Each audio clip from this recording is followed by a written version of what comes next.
Bonjour, c'est Pierre Delovinfos du blog des leaders.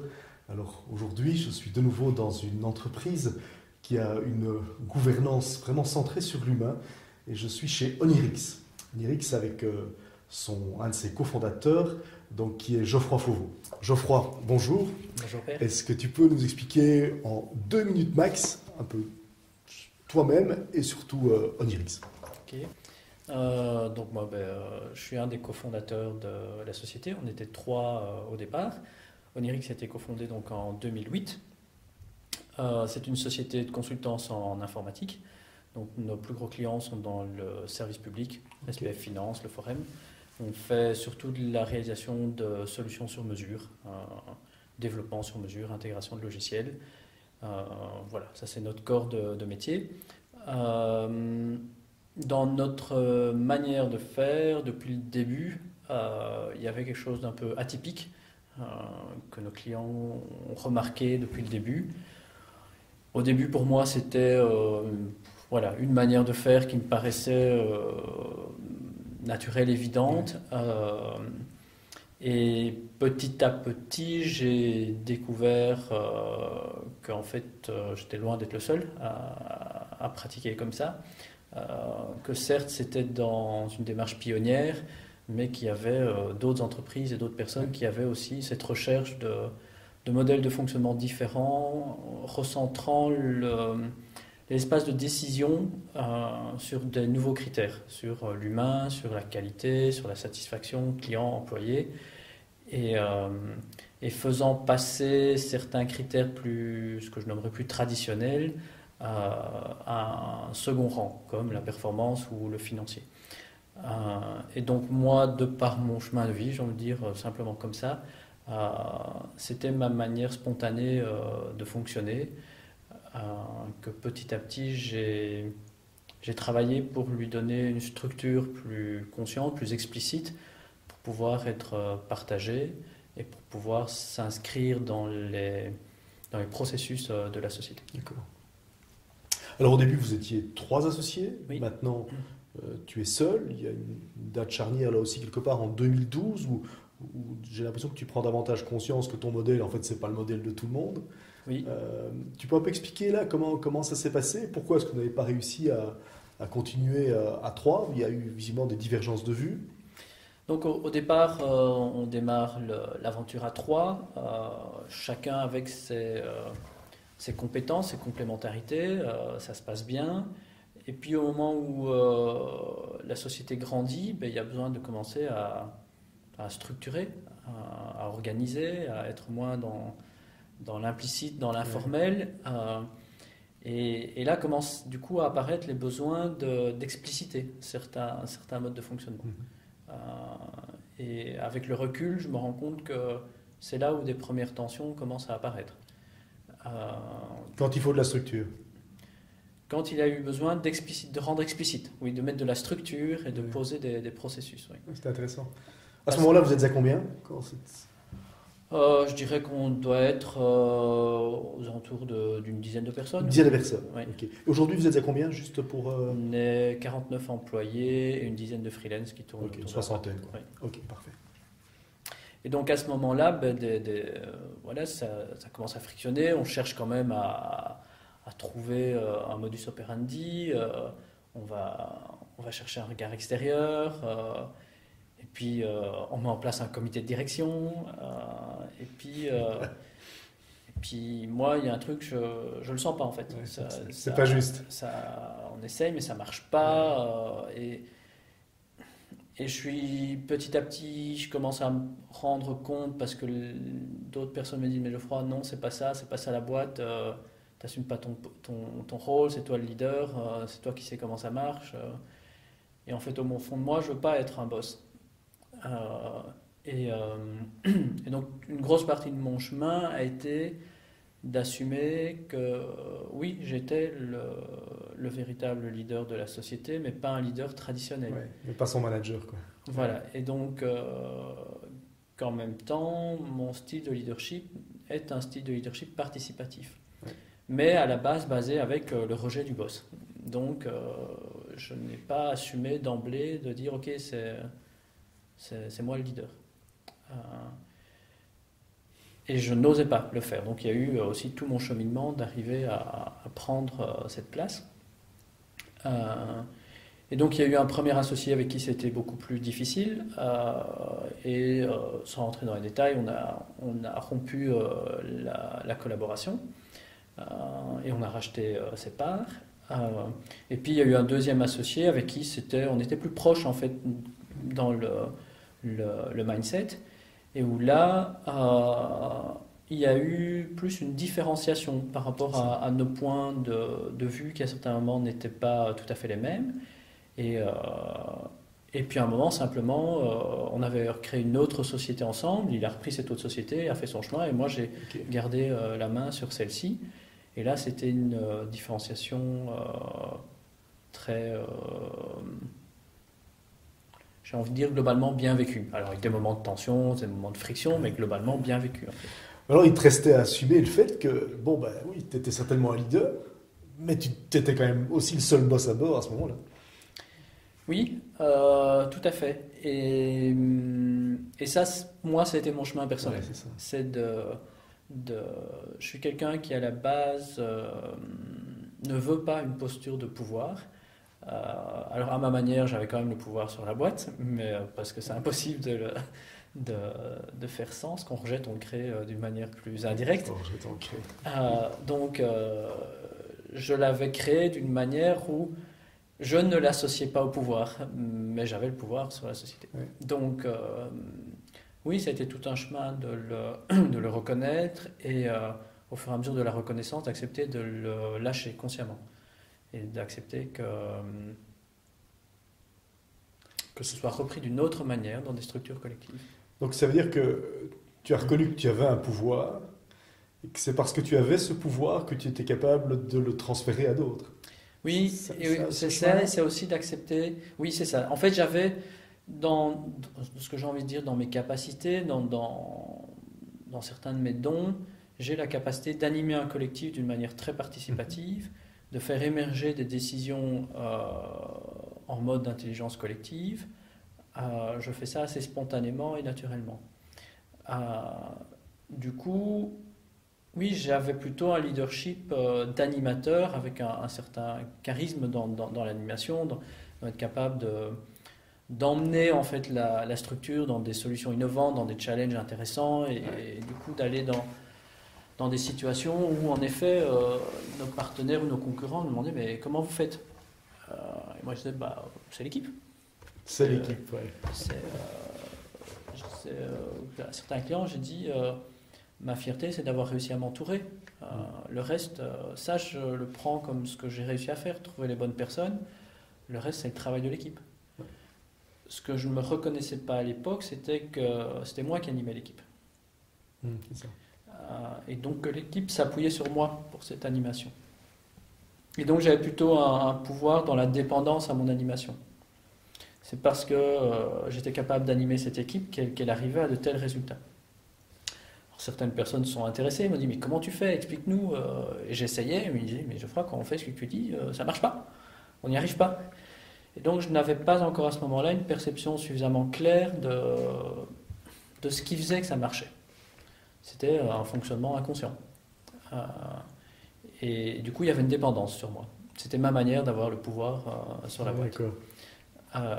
Et donc oui, j'ai dû travailler pour arriver à rendre conscience ces espaces et à accepter qu'à certains moments, ça se passe aussi totalement différemment. Et là, tu as fait comment? Il y a des modèles qui t'ont inspiré, il y a des livres, il y a des personnes. Alors, ma démarche à moi, elle est multidimensionnelle. Donc, j'ai d'abord, depuis le démarrage de la boîte, je suis en thérapie. Donc, j'ai un travail sur moi de fond depuis 2008. Je suis passé par différentes formes de thérapie. Puis, à un moment, je suis arrivé à la méditation aussi. Ça qui m'a aussi beaucoup aidé à prendre conscience de comment je fonctionne. Autre espace, dans le dialogue, en fait, j'apprends. Quand on me pose des questions, ça me pousse à répondre à ce qu'on me demande. Et donc à aller chercher l'information dans mes expériences, dans mon vécu. Donc ça m'a beaucoup aidé. Et puis aussi, oui, en effet, la lecture, regarder des interviews, des vidéos sur d'autres personnes, euh, et d'observer dans ce que les autres font les différences et les convergences avec mes pratiques. Et donc, oui, par exemple, le livre de Frédéric Laloux, à un moment, m'a été un boost pour moi, là, de me rendre compte, ok, il y avait un travail descriptif de certains processus, de certaines structures, de fonctionnement, où j'ai retrouvé des éléments que je pratiquais, qui étaient pratiqués dans la société. Et donc ça m'a aidé à mettre des mots et puis parfois à essayer d'autres outils en me disant, mais tiens, pourquoi pas ça aussi, finalement, ça a la même fonction, c'est peut-être plus abordable, plus compréhensible, on va essayer ça, parce qu'au final, je suis attentif à certains principes de fonctionnement, mais je suis quelqu'un qui est en perpétuelle recherche sur la manière de le faire. D'accord. Donc, ça passe par de la sociocratie, un advice process ou autre. Chaque outil a sa fonction à un moment. Et, j'ai cru comprendre que tu étais assez, je dirais pas hostile, mais en tout cas, tu ne te retrouvais pas dans le terme d'entreprise libérée. Tu peux nous en dire un peu plus? Tout à fait. Alors déjà, syntaxiquement, j'ai un souci avec entreprise libérée, parce que libérée de quoi, c'est pas dit. Donc, pour moi, le vocable est déjà incomplet. Ouais. Et donc, oui, sémantiquement, d'abord, ça exprime un état. Et pour moi, l'entreprise n'est pas dans un état, dans ce niveau de conscience-là. Elle est en chemin. Donc, on dirait à la limite entreprise en libération. Ouais, je pourrais déjà plus m'y retrouver. Et à nouveau, il manque pour moi en libération par rapport à quoi? Et je ne le retrouve pas dans le vocable. C'est implicite et dans mon cheminement, dans mon expérience, l'implicite laisse du flou, c'est la porte au dogme, c'est la porte à beaucoup de choses. Et donc, c'est pour ça que j'aime pas trop ce vocable-là, même si la démarche, oui, c'est celle dans laquelle je me retrouve. Mais ce vocable est pour moi imprécis et n'est pas assez univoque. Ouais. Alors concrètement... Et donc pour enchaîner là-dessus, j'ai dit une fois dans une conférence, c'était à l'UCL, il y avait plusieurs personnes, il y avait Laurent Ledoux, il y avait moi, il y avait quelques autres personnes qui étaient invitées pour partager l'expérience. Et une des personnes dans la salle pose la question, que pensez-vous du vocable d'entreprise libérée? Donc je réponds, et puis après une hésitation, je dis écoutez, moi ce que je considère, c'est nous cherchons à sortir d'un certain paradigme des structures de pouvoir pour aller vers un autre paradigme, plus d'intelligence collective, de retrouver ce que nous sommes vraiment dans notre humanité. Je veux dire, Frédéric Laloux est assez clair dans son bouquin quand il dit venir au boulot avec l'entièreté de qui nous sommes, nos émotions, notre spiritualité, qui nous sommes. Il y a un mot pour ça qui existe depuis des millénaires, ça s'appelle l'éveil. Mais je dis, si on prend le mot éveil au sens pragmatique en fait des choses, pas au sens religieux ou au sens compliqué qui en a été fait à un certain moment. Et donc je dis, moi ce que j'aurais tendance à dire, c'est l'entreprise en éveil, qui s'éveille à un autre paradigme où on retrouve qui nous sommes vraiment. Mais ce que j'avais dit, c'est je ne sais pas si aujourd'hui c'est un vocable qui peut être entendu et utilisé dans le domaine du grand public. Oui, tout à fait. Alors concrètement, ça se décline comment? Pour l'instant, tu as parlé un peu de principe, mais je dirais que pour quelqu'un qui démarre chez toi, comment est-ce qu'il voit qu'il y a quelque chose de différent, que l'entreprise Conirix est basée sur un autre paradigme, ou est en chemin vers cet autre paradigme? Alors déjà, le premier contact avec l'entreprise, c'est les interviews. Les interviews d'embauche. Et nos interviews d'embauche, il y en a deux. Alors il y a une base très classique, c'est une interview plus type personnalité, plus une interview technique. Jusque-là, on va dire, rien de très transcendant et d'innovateur. La question n'est pas là, c'est dans la manière dont nous les pratiquons. La première interview est une discussion qui dure en général entre 1h30, 2 heures, et où c'est un échange en fait pour nous. le but, c'est de voir s'il y a un alignement suffisant entre le mode de fonctionnement spontané de la personne et notre mode de fonctionnement ou notre recherche. Et donc, très régulièrement, on a le retour d'une interview assez surprenante, en fait, parce qu'on n'a pas de canevas rigide. On rentre dans un échange et souvent on part de ce que la personne amène elle-même, on questionne, on reçoit des questions, on répond, on est dans un échange.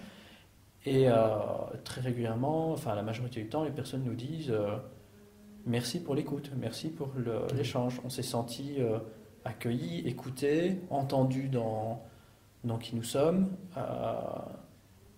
Et même, ça arrive aussi, les personnes disent, mais j'en ai appris sur moi-même au travers de cet échange, en fait. À travers l'écoute.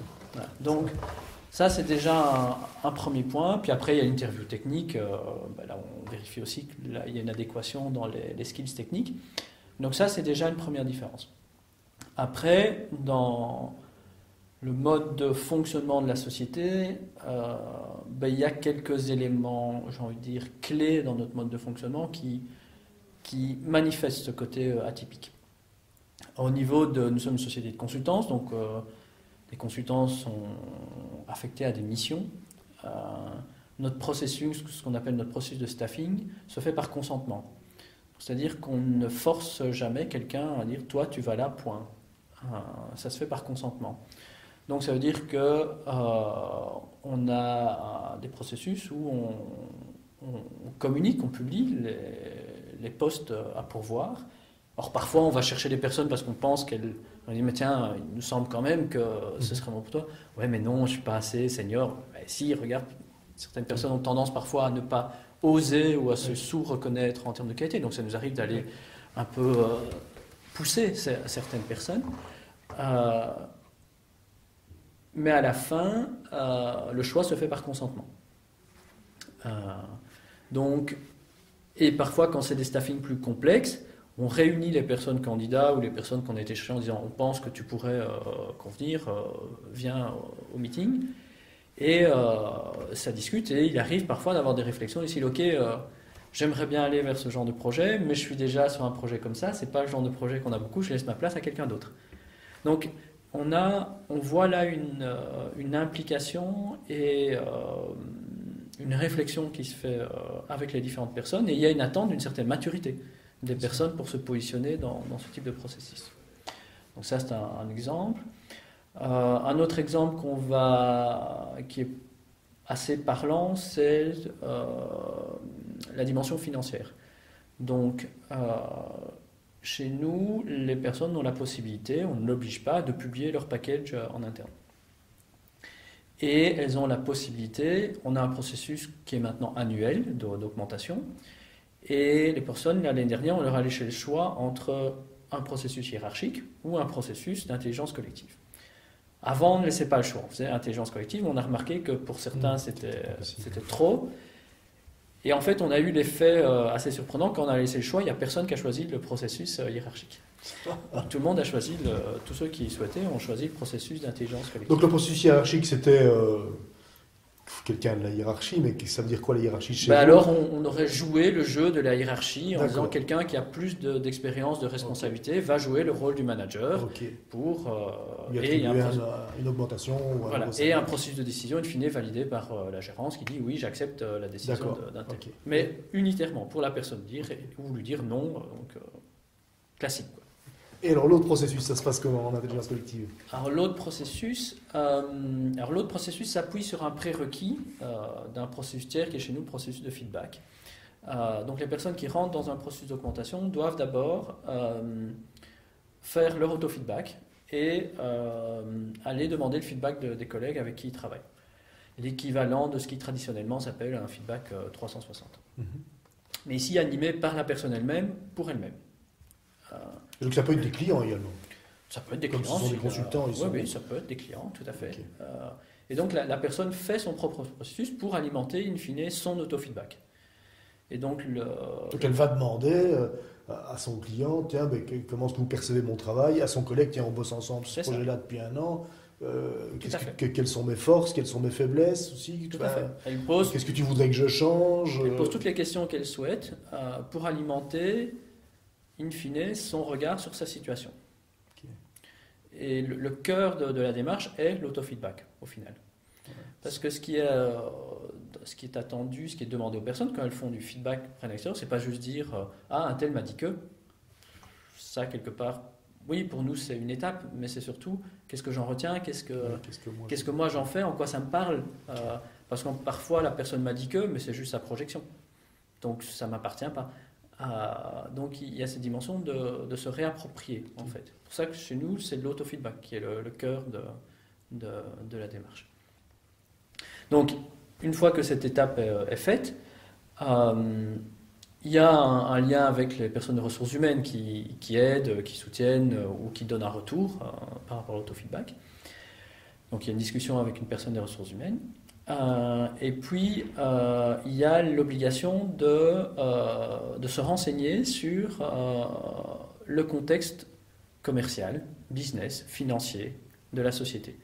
Donc on fait des séances d'information où les commerciaux vont expliquer c'est quoi, où en est le pipe commercial, quelles sont les perspectives commerciales de la société par rapport aux clients ou dans lesquels les personnes travaillent.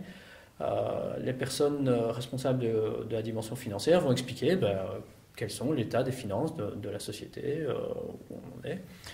On a divisé la société en business entities, donc les responsables des business entities, qui sont des animateurs, des leaders, vont donner la vision entrepreneuriale en consolidant les différents éléments. Voilà le pipe, voilà où on en est, voici nos coûts, voilà ce qu'il en est.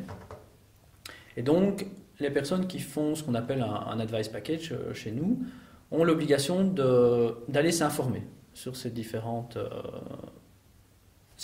aspects de la société. Et les personnes qui travaillent dans ces différents aspects ont l'obligation d'informer d'une manière compréhensible pour les consultants. Mais chacun va s'informer à son tour ou vous faites des séances? On fait des séances d'information. C'est ça, parce que je m'étais dit, sinon, c'est pas gérable pour les gars. Avant, on le faisait d'une manière ponctuelle et donc les informations étaient données en one-to-one, mais c'était chronophage. Donc, on a décidé d'annualiser le process avec des séances d'information. Information, questions-réponses, etc.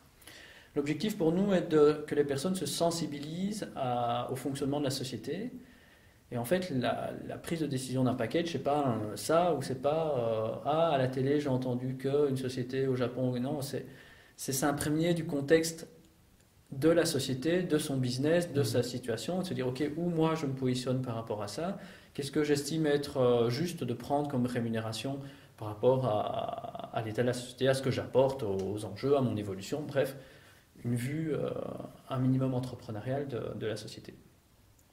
Et donc, après ça, les personnes se font leur avis, un choix, et ont un échange avec ce qu'on appelle un responsable BE, donc le responsable d'une entité business, pour partager leur avis et recevoir le regard de quelqu'un qui a l'expérience d'associer toutes ces différentes facettes de la société.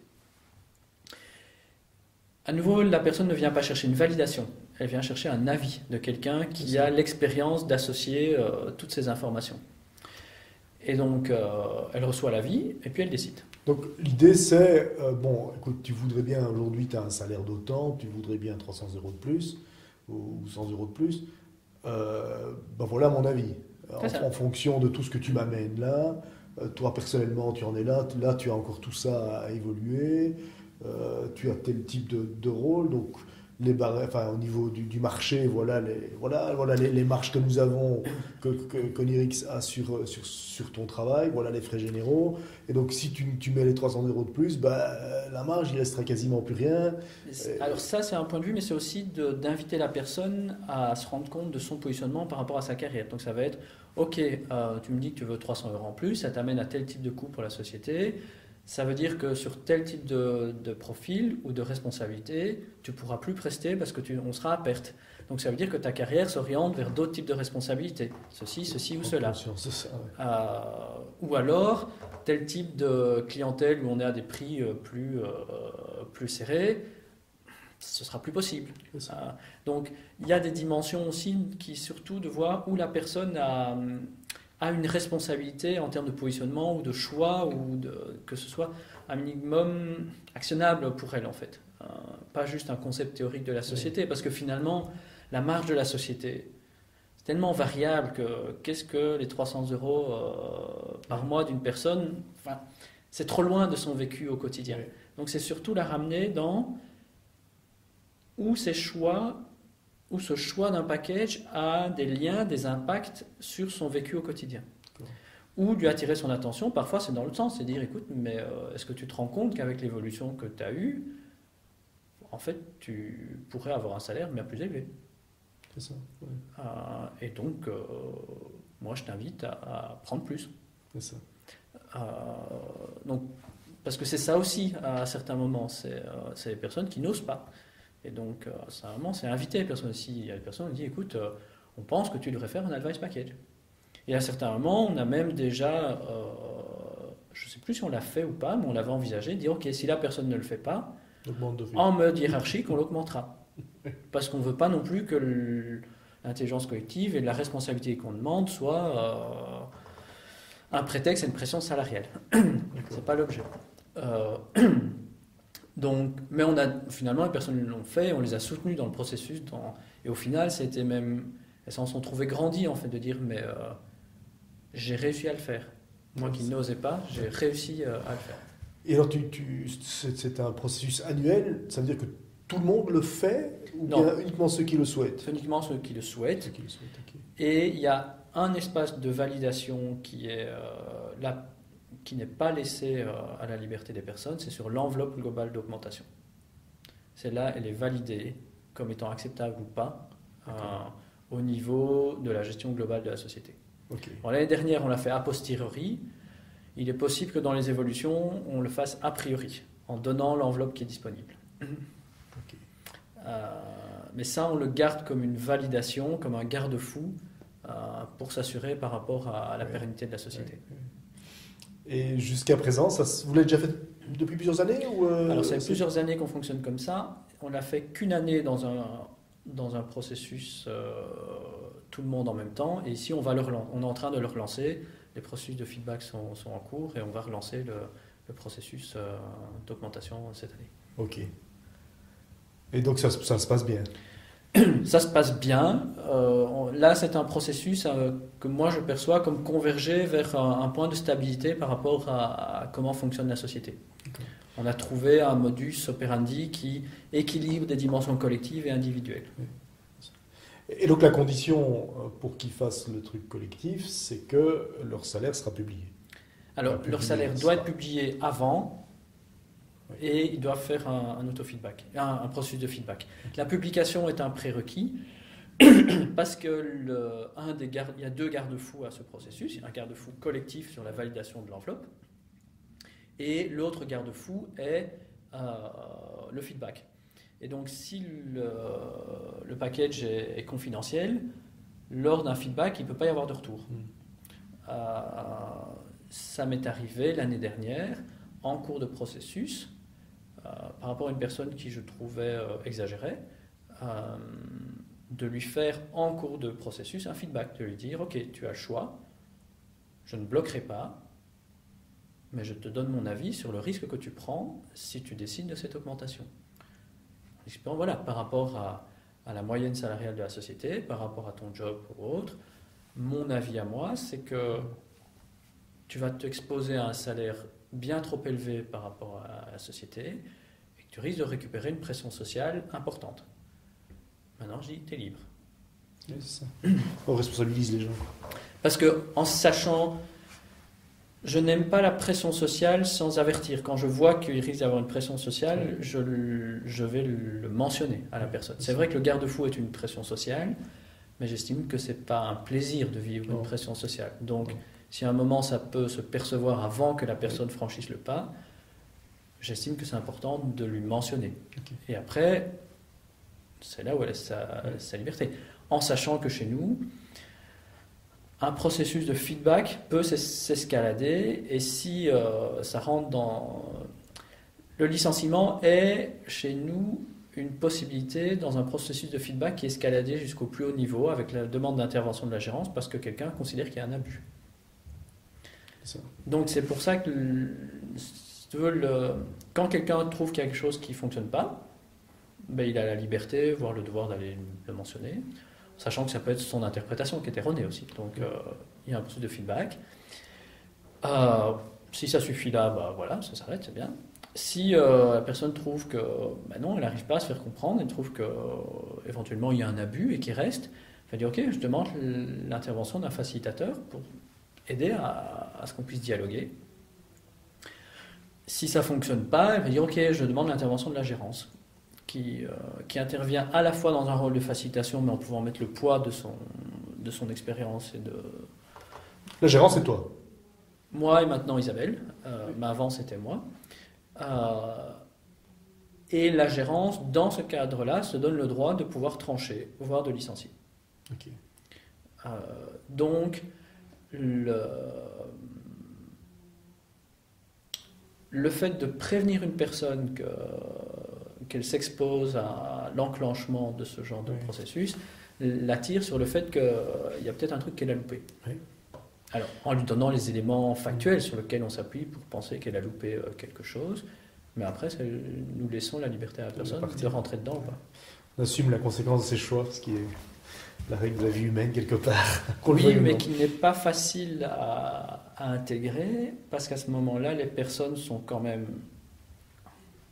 à la fois dans une bonne volonté. C'est pas facile de rentrer dans ce processus, de rentrer dans cet espace quand même d'introspection, de positionnement, sur un espace financier qui culturellement est quand même lourd, est quand même chargé. On veut sortir des espaces de pouvoir, mais aujourd'hui le pouvoir est quand même dans les mains des financiers. Donc l'espace des finances est inconsciemment associé à un espace de pouvoir, un espace aussi de bien-être matériel. Donc il y a pas mal d'amalgames qui sont en jeu, régulièrement un espace de reconnaissance personnelle. Oui. Donc c'est un sujet sensible et délicat à travailler. Donc on a eu aussi à certains moments certains dérapages où c'était du clashage au nom d'espaces financiers. Donc on est attentif aussi à essayer d'être ferme dans le maintien d'un cadre au service de la société, mais en même temps bienveillant envers la personne. Et parfois, oui, ça fait appel à des skills de centrage, de communication, pour être à la fois ferme et bienveillant. Ça nous amène un peu à toute la question des conflits, donc des désaccords. Comment est-ce que vous gérez ça? J'ai beaucoup de questions autour de cette problématique-là. Entre autres, deux patrons qui ont entamé ce chemin de libération et qui, au niveau des conflits, je voyais bien que là, ils sont encore en chemin, quoi. Alors pour moi, c'est un des sujets les plus difficiles. Tu confirmes, donc? Oui, parce que chaque modèle a son ombre. Et le modèle, entre guillemets, de la libération a un côté subtil qui peut être très conflictuel, qui est que quand on propose aux personnes, on leur laisse la liberté de rentrer dans des activités où elles sont dans ce qu'elles aiment, là où elles sont performantes, bonnes, là où elles ont envie de se déployer, dans leur excellence, on peut rentrer très facilement dans des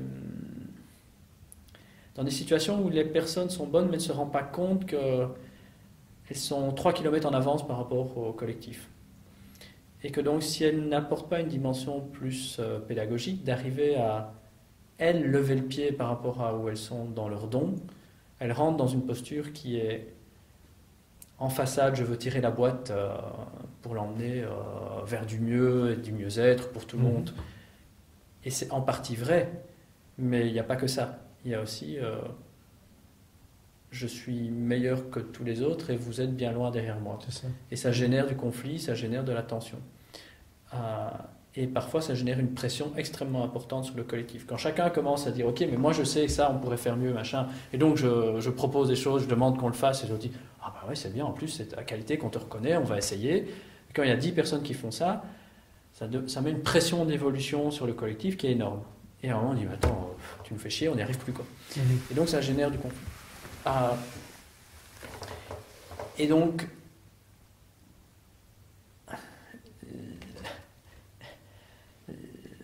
voilà, à côté de la structure de pouvoir, il y a d'autres structures qui sont des structures de domination, dont ce qu'on appelle la structure de toute puissance.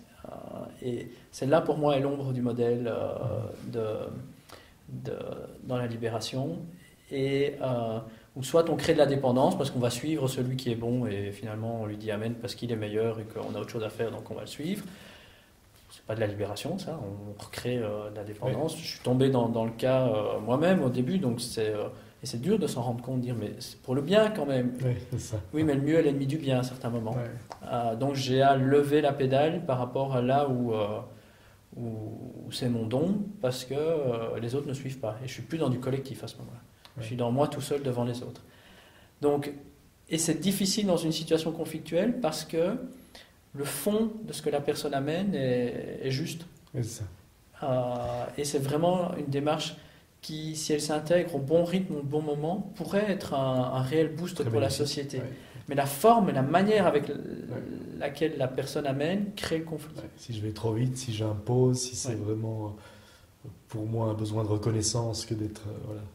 C'est là qu'on voit le vrai leadership, c'est celui qui est suivi.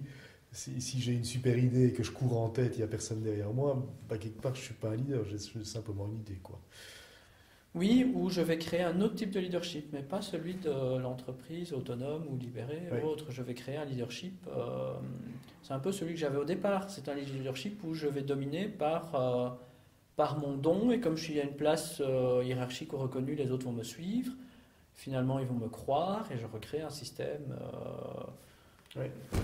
traditionnel en fait. Là, tu as beaucoup parlé de la cause une cause potentielle de conflit, mais concrètement, est-ce que les gens chez Onirix reçoivent un outil, dire voilà, si vous n'êtes pas d'accord, si vous êtes en conflit avec quelqu'un d'autre, comment vous faites? Alors, c'est là où, oui, et c'est là la difficulté qu'on a avec notre outil pour gérer le conflit, c'est le feedback. Dans le feedback, chez nous, le feedback est bidirectionnel. Le feedback, c'est pas Pierre, j'ai quelque chose à dire, t'écoutes et tu te tais. C'est Pierre, j'ai quelque chose que j'aimerais bien te partager et sur lequel j'aimerais bien entendre ton avis aussi. Parce que il est possible que j'ai vu quelque chose qui pose problème dans ta manière de fonctionner. Il est possible que ce soit ma perception qui pose problème. Oui. Et donc, je souhaite avoir un espace d'échange et de dialogue. Si on rentre dans cet espace-là, on rentre dans un espace de résolution des tensions. Et la résolution peut être, ok, il y a un point de gouvernance à clarifier.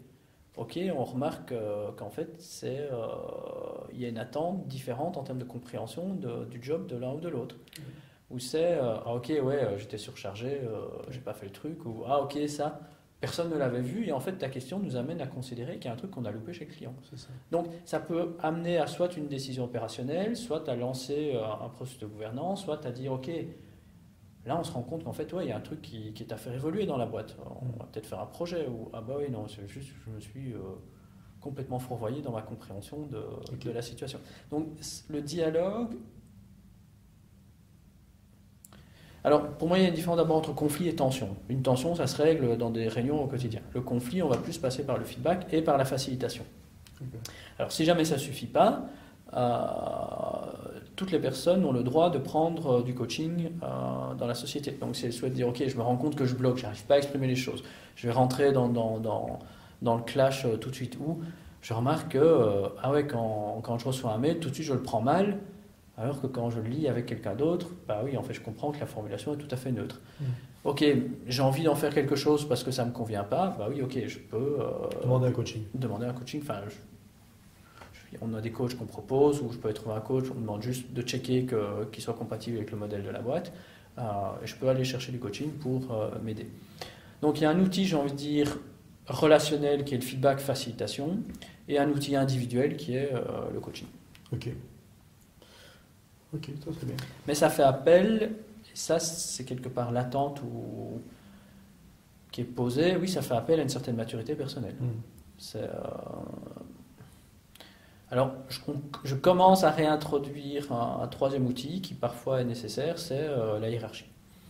Parce que parfois, dans l'instant, on doit régler le conflit et on n'a pas le temps de rentrer dans un processus de dialogue ou autre, il y a une crise, il faut fixer. Et là, on commence à réintroduire, dire ok, il faut un tiers qui tranche. On réglera le truc après, mais dans l'instant, il faut un tiers qui tranche. Ok. Et donc là, on va remettre des processus plus traditionnels, où on va faire appel à quelqu'un qui a l'expertise ou la gérance, où on dit, OK, on a telle situation, ça ne marche pas, tiens, on te refile la patate chaude. Mais ce ne sont pas les deux personnes en conflit, par exemple, qui font appel à ce tiers pour dire, écoute, on aimerait bien que tu tranches, on n'est pas d'accord. Alors souvent ça se passe. Parce que là, tu resterais dans un esprit. Mais ça se passe, mais ce que je commence à accepter, c'est qu'en fait ça a sa place. Parce que c'est un chemin vers l'intelligence collective. Et que dans ce chemin, il y a des moments où nos structures et notre intégration des démarches collectives ne tient juste pas en fait. C'est pas encore suffisamment construit, c'est pas assez mûr, et donc on a besoin d'un cadre. Si le cadre collectif ne tient pas le choc, ben, il y a un autre cadre derrière qui est le cadre hiérarchique. Voilà, c'est le filet, quoi. Oui, et donc, oui, en général, comment ça se passe? Tout à coup, tiens, la gérance est mise en copie de mail. Il y a quelque chose qui ne va pas. On n'est pas dupe à ce moment-là, à dire, OK. Et même si ça peut... Parfois, c'est explicite, c'est, OK, j'aimerais bien qu'en tant que gérant, tu viennes dans le feedback. Alors là, les personnes sont en conscience qu'elles ont besoin d'aller chercher autre chose parce qu'elles n'y arrivent pas. Parfois, c'est plus implicite parce que le jeu d'influence du rapport de force réintervient. Ouais. Et là, c'est notre job en tant que gérant de le percevoir et de venir en explicitant. Ça m'arrive d'expliciter, de dire, OK, là, je vais reprendre les rênes. Okay. Là, je reprends les rênes en mode hiérarchique. Je décide, vous exécutez, et on traitera le point après. Ok, d'accord. Ça, c'est intéressant. J'entends pas souvent ça. J'entends plutôt le fait de dire attendez, si vous retournez en mode hiérarchie, vous foutez tout en l'air, tout ce que vous avez essayé de construire. Je suis passé par là. À ce moment, mais ça m'énervait. Il m'a dit mais enfin, bordel, vous avez tous les outils, machin. Allez-y. Qu'est-ce que vous voulez de plus, quoi? Vous voulez quoi en plus? Allez-y. Il y a quelque chose qui n'est pas juste, en fait. C'est à nouveau ce que je disais tout à l'heure. C'est pas parce que moi, je pourrais gérer la situation en mode intelligence collective sur cette difficulté-là que je peux imposer à tout le monde d'être déjà à ce niveau d'intégration pour ce type de difficulté. Et à nouveau, on retombe à ce moment-là dans une pression, à ce moment-là, sur les individus qui est trop forte. Et comme dans la boîte, il y a beaucoup de profils HP qui allient très grande sensibilité et un rationnel canon aussi, parfois ça donne des intensités de tension que d'arriver à les gérer en plus de l'intensité du boulot ou autre, non, c'est too much, c'est beaucoup trop. Okay. Et donc ça nous a poussé à réintégrer l'espace hiérarchique. Alors ouais, au début ça frustre, mais petit à petit, on se dit ok, en fait, avant c'était frustré d'autant plus que je ne voulais pas le faire. Donc quand j'étais forcé de le faire, c'était plutôt j'explose. Mais Geoffroy, avec quoi tu viens, quoi? Ouais, c'est ça. Tandis que quand j'arrive à le faire maintenant en me disant ok, ça a sa place, et donc je peux intervenir avec fermeté, mais rester en explicitant ce que je fais et avec de la bienveillance, en fait ça apporte de l'apaisement dans l'instant. Et les personnes savent que à ce moment-là, j'ai quitté l'espace de « Ah, le pouvoir, c'est mal ». Non, parce que dire on est dans l'intégratif, bah alors on intègre le pouvoir à sa juste place aussi. Parce que sinon, on reproduit à nouveau le schéma de rejet, et donc tout ce qu'on rejette persiste, mais sous une autre forme. Et donc ça, c'est un point qui est pour moi en travail pour l'instant, c'est de réintégrer la hiérarchie quand elle est nécessaire. Parce que c'est une transition. Et c'est pour ça que j'aime pas le vocable d'entreprise libérée, parce que c'est un chemin, et je pense que c'est une pure illusion, et je suis prêt à mettre au défi n'importe quel patron aujourd'hui. Je pense qu'il n'y en a aucun qui peut prétendre ne jamais avoir dans sa boîte d'espace hiérarchique, ou d'espace d'influence, ou d'espace d'autres, qui font que la figure d'autorité, explicite ou implicite, est le patron, c'est lui qui décide. Il n'y en a aucun, je pense, qui peut prétendre que 100% du temps, c'est de la pure intelligence collective, ce genre de choses. J'y crois pas. Ok. Vous avez abordé tout à fait un autre sujet, parce que là, je crois vraiment que vous êtes pionnier chez Onirix. C'est votre structure juridique. Oui. Tu as ce désir de rendre l'entreprise à son mode d'organisation pérenne. Et donc, tu as mis en place quelque chose qui... une forme qui permettrait d'atteindre cet objectif-là. Tu peux expliquer ? Oui, alors je vais faire une petite parenthèse avant sur comment on y est arrivé. Moi, une de mes convictions, c'est que chaque espace de difficulté est un espace d'apprentissage et amène une évolution dans le mode de fonctionnement ou dans les outils ou dans les structures. Et donc en effet, lors des difficultés qu'on a eues avec un des actionnaires, où on a à un moment eu un accord de rachat de ses parts, s'est posé la question de OK, qui rachète? Et du coup, la question est revenue la question du choix philosophique de l'actionnariat. À quoi sert un actionnaire dans une entreprise comme la nôtre? Et donc on a eu pas mal de discussions avec différentes personnes, les actionnaires qui restaient, et d'autres personnes autour. Et pour nous, notre positionnement était assez clair, c'est nous ne sommes pas des actionnaires capitalistes qui voulons spéculer sur la valeur de la société. La société n'a jamais versé de dividendes et nous ne souhaitons pas qu'elle en verse. Nous souhaitons ramener le financier non pas au pouvoir, mais à sa juste place d'un outil, d'un moyen, d'une nécessité pour vivre. Mais le financier au niveau de l'actionnariat a, selon nous, une prépondérance qui est parfois beaucoup trop importante. Et donc, à ce moment-là, est montée l'idée de créer une fondation et que cette fondation rachète les parts qu'on voulait racheter. Alors, les fondations, c'est aussi un outil financier utilisé dans oui, très très gros montage financier. Donc, on pourrait dire, ça paraît... on veut quitter les finances, mais on utilise des outils hyper pointus, justement, de gestion patrimoniale financière. Donc, on s'est dit, OK, c'est pas le but. Et donc, on a travaillé sur l'objet de cette fondation. Et donc, la fondation qu'on a créée a pour vocation de sponsoriser des nouveaux types d'entrepreneuriat en remettant l'humain au cœur de l'entreprise, en concevant l'entreprise comme un outil collectif, une structure collective qui a sa propre vie et qui n'appartient pas à des individus derrière qui en font un instrument financier. Et donc, les statuts de la Fondation aussi, il est marqué que la Fondation promouvoit le fait de privilégier les revenus du travail par rapport aux revenus du capital. Et comme on voulait aller au bout de la manifestation de cette démarche, on a fait reconnaître la Fondation d'utilité publique. Donc, pour être reconnu d'utilité publique, il faut démontrer que l'objet de la Fondation est au service du bien-être commun. Or, une fondation ici, la caractéristique d'une fondation, c'est qu'elle n'appartient à personne.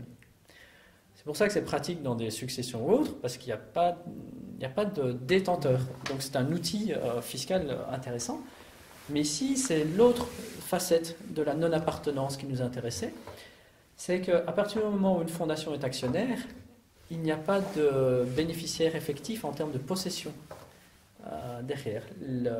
Si la fondation devait revendre ou devait être dissoute, le capital qui provient ou les actions qui sont là devraient être données à une autre fondation ou ASBL ayant un objectif compatible avec celui qui était de la fondation. Donc,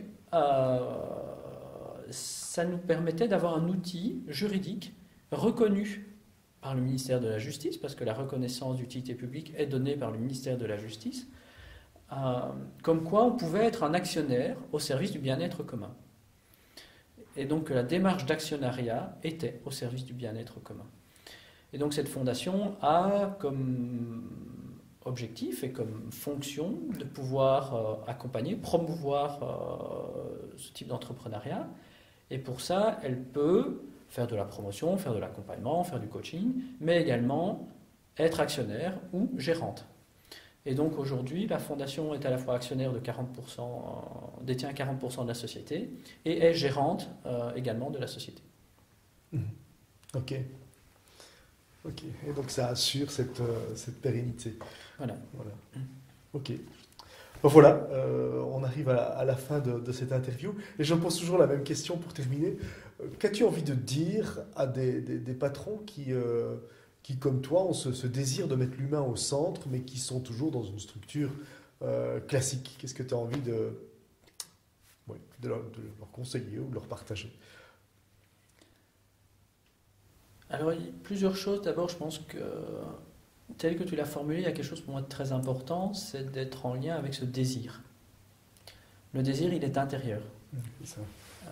Et ça, pour moi, c'est important que ce soit le cœur de leur motivation. C'est ce désir. Et le désir est déjà puissant. Et puis après, il y a l'étape de rentrer dans l'action sur base de ce désir. Pour moi, ce qui me paraît important et vital pour que ça puisse fonctionner, c'est que ça part de là. Si c'est un outil qui est utilisé pour un désir d'une plus grande rentabilité ou un désir d'une plus grande performance, je n'y crois pas. Je pense que si c'est le désir de remettre l'humain au cœur, d'avoir une autre démarche, je pense que ça peut fonctionner. Et de mon expérience, arrive comme bénéfice secondaire la performance et les résultats financiers et autres, mais le désir n'est pas là. Le désir est sur cet espace d'un autre modèle, d'un autre mode de fonctionnement, de remettre l'humain au cœur et de chacun aussi, chaque entreprise, de concevoir ce que ça veut dire pour elle, pour lui, le patron, pour elle, l'entreprise, l'humain. Je pense qu'il est important dans ce schéma-là de considérer que chaque entreprise a son modèle, qu'il n'y a pas de modèle clé en main, qu'on peut être inspiré, utiliser des outils, réutiliser, etc. Mais que ce désir-là, il est propre et unique à chaque être humain et à chaque entreprise. Et il me paraît être le terreau dans lequel peut vraiment se déployer ce chemin. Et le deuxième point, c'est de considérer que ça ne résout pas tous les problèmes, ça change la manière de les aborder. Donc je suis très dubitatif par rapport au message du bonheur au travail et autres. Nous, on a eu des soucis dans la boîte par rapport à certains reportages où les gens nous disaient « mais chez nous, c'est pas évident et comment ça se fait que chez eux, ça paraît tout facile, etc. » Non, il y a des difficultés. Il y a juste une autre manière de les aborder sur lequel, moi, je considère qu'il, dans la durée, apporte un mieux-être. Mais parfois, ça passe par des difficultés qui sont pas évidentes. Et être confronté à son choix de ces difficultés plutôt que de suivre une décision hiérarchique duquel on va pouvoir se plaindre après, non, faire le choix en étant confronté à sa difficulté, dans l'instant, ça peut apporter un mal-être qui peut paraître plus important qu'une décision hiérarchique. À part qu'au travers du temps, je peux, si j'en fais le choix, vraiment m'en sortir et à ce moment-là me libérer de cette difficulté. Et grandir. Tandis que si dans l'instant, je me dis ok, je suis la décision hiérarchique, je vais m'en plaindre à la limite toute ma vie. Donc je n'en sortirai pas. Ok. Geoffroy, merci beaucoup pour tout ce que tu nous as partagé. Merci aussi pour cette aventure que tu vis ici dans le Brabant wallon. Et puis, bonne continuation. Merci. Alors, pour terminer cette interview, j'ai envie de vous inviter à vous plonger dans votre désir, de vous poser maintenant cette question, mais quel est mon désir profond par rapport à mon entreprise, par rapport à mon boulot? Peut-être que là, vous aurez des nouvelles portes, des nouvelles fenêtres qui vont s'ouvrir. Je vous remercie beaucoup pour votre attention. Si cette interview vous a plu et vous a inspiré, n'hésitez pas à la liker, transmettez-la à tous ceux à qui vous voulez du bien, et puis je vous donne rendez-vous pour de nouveaux articles et de nouvelles vidéos. À bientôt.